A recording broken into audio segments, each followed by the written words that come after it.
లోక సంబంధమైన జీవనోపాధికి సంబంధించిన విషయాల కోసం వ్యాజ్యం ఆడుకోవటం. అర్థమైంది కదా. ఇక్కడ దేవుని వాక్యం ఏమని చెప్తుందంటే, మనము మన సహోదరులతో కలిసి ఆదివారము దేవుని సన్నిధిలో, లేదంటే దేవుని యొక్క ఆదివారం అనే కాదు, సంఘములో కలిసినప్పుడు, దేవుని యొక్క సన్నిధిలో కలిసినప్పుడు దేవుని యొక్క కృపకి మనము పాత్రులముగా ఉన్నామని, లేదంటే దేవుడు మనల్ని ఏర్పరచుకున్నాడు కాబట్టి మనము ఆయన యొక్క రాజ్యానికి వారసులుగా ఉన్నాము కాబట్టి మన యొక్క ప్రవర్తన అనేది ఎంతవరకు మనము సరిచేసుకుంటూ జీవిస్తున్నాము, లేదంటే మన సహోదరుల్ని మనం ఎంతవరకు సహిస్తున్నాము అనేది మన యొక్క పరిగణనలోనికి మనం ఎంతైనా సరే తీసుకోవాలి. దానిని మనం చెక్ చేసుకోవాలి. మన హృదయాంతరంగాల్ని మనం చెక్ చేసుకోవాలి. ఇక్కడ దేవుని వాక్యం ఏమని చదివిస్తుందంటే, మీరు దేవదూతలకి తీర్పు తీర్చవలసిన వారై ఉన్నారు, కానీ ఇలాంటి యొక్క అల్పమైన విషయాల కోసం మీలో మీరు కొట్టుకుంటున్నారేంటి అని చెప్పేసి దేవుని వాక్యం చదివిస్తుంది కదా.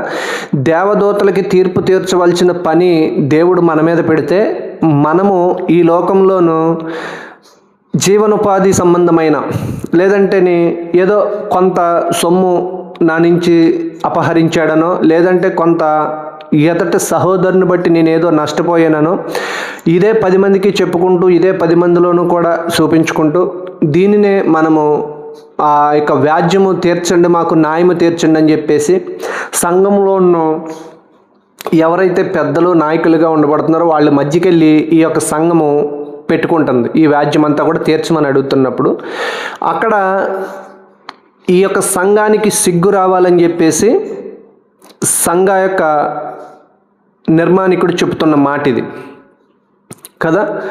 మీరు ఎలాంటి వారయ్యుండి ఎలాంటి విషయాల కొరకు మీరు పోట్లాడుతున్నారు, మీరు ఎలాంటి వారయ్యుండి మీరు చేయవలసిన పని, ఎలాంటి పనులు విడిచిపెట్టి మీరు ఎలాంటి విషయాల కొరకు మీరు ఒకరి మీద ఒకడు వ్యాజ్యమాడుతున్నారు అని చెప్పేసి అడుగుతున్నారు కదా. ఇక్కడంట మనమంట దేవదూతలకి తీర్పు తీర్చవలసిన వారమై ఉండి మిక్కిలి అల్పమైన విషయాలు, చిన్నవి తునీకరించబడిన విషయాల కోసము, అసలు ఏమాత్రము కూడా లెక్కలోకి రాని విషయాల కొరకై మనం ప్రయాసపడుతున్నట్టుగా కూడా ఇక్కడ దేవుని వాక్యము సెలవిస్తుంది కదా. ఇక్కడ చాలా స్పష్టంగా చెప్తున్నాడు, మీకు సిగ్గు రావాలనని నేను చెప్పుచున్నాను. ఏంటి? తన సహోదరుల మధ్య వ్యాజ్యము తీర్చగల బుద్ధిమంతుడు మీలో ఒక్కడైనను లేడా?